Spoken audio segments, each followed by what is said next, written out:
Hello, welcome to Do It Yourself channel. Today I will show you where to turn off automatic systems updates in Samsung Galaxy Z Fold5. To turn off automatic system updates, we have to go to settings first, then we are looking for security and privacy options here, and at the bottom we have other security settings.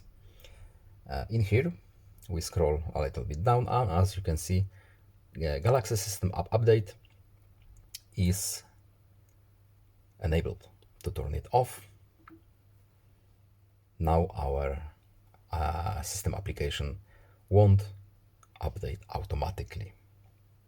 We need to do it manually if we want to update our system apps. And that's basically it. I hope this video was helpful to you. Please leave a like and subscribe. Have a nice day and see you in the next video. Bye.